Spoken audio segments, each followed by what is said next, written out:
Hello, and welcome to Your Yale Week. I'm Esther Ritchin, and here are this week's top stories. On Wednesday, over 100 members of Local 34 and 35, Yale's clerical, technical, and maintenance worker unions, chanted in protest on the corner of Whitney and Grove Streets. They held signs and banners declaring, "Stop the cuts," and "We are protecting our jobs." After more than half a year of negotiations, and with a January 20th deadline for a new labor contract, the group aimed on Wednesday to boost its visibility among school administrators and on campus. An online petition demanding blue-collar representation on the university's new renaming committee started circulating online Tuesday afternoon. Addressed to the university president Peter Salovey, the petition initially circulated among dining hall workers earlier this month before being released to the wider Yale community. It calls for Salovey to appoint Shirley Lawrence, a veteran dining hall worker in Davenport College, to the committee to establish principles on renaming as a representative for the hundreds of blue-collar workers at Yale, many of whom are people of color.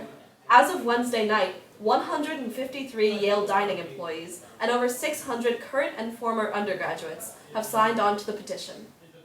And now for our top story. After the Sunday release of a 2005 tape in which Trump bragged about groping women, the Yale College Republicans said they will continue to endorse the GOP presidential nominee, even as dozens of Republicans across the nation disavow his candidacy. After the endorsement was announced in August, 4 board members of the Yale College Republicans disaffiliated from the group to form the Yale New Republicans, a group that does not support Trump. Benjamin Rasmussen, one of the members who left in protest, said he was not surprised that the Yale College Republicans elected to stick with Trump, who has made derogatory comments about women and minority groups throughout the campaign. Next, Eric Benninghoff will speak to beat reporters David Yaffe-Bellany and Brittany Smith for more on this top story from the university. Thanks, Esther. I am here now with YDN reporters David Yaffe-Bellany and Brittany Smith to discuss their recent story on Yale Republicans' continuing support of Donald Trump. David, Brittany, thanks for taking your time to be here today. Thanks for having us. Of course, appreciate having you. So Brittany, to start us off, how did the Yale College Republicans respond to the Trump video last weekend?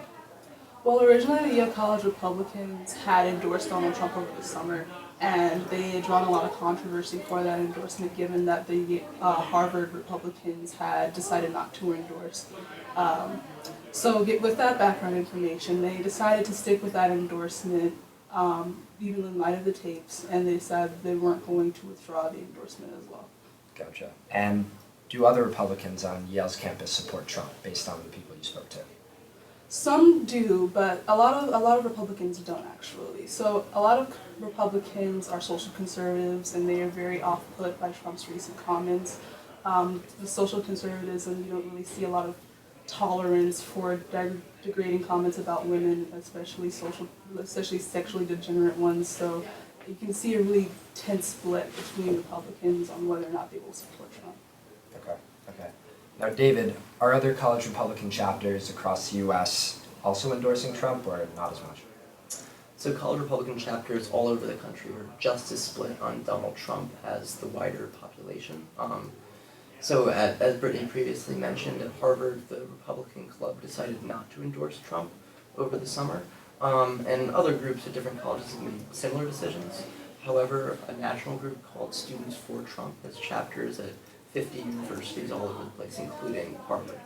So there certainly is some pro-Trump sentiment on college campuses, even if it isn't super widespread.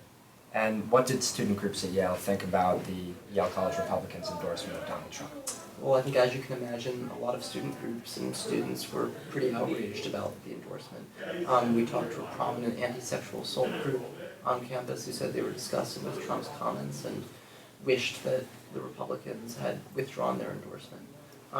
We also spoke to a member of the Yale College Republicans who disagreed with his organization's decision to continue endorsing Trump and actually called for Trump to withdraw from the election. All right. Well, David, Brittany, thanks so much for your time and for your article. It was a pleasure having you on the show, and we'll definitely be following for updates. From everyone at YTV, thanks for watching. The Yale Center for British Art houses the largest collection of British art outside the United Kingdom, a gift to Yale University from Paul Mellon, class of 1929.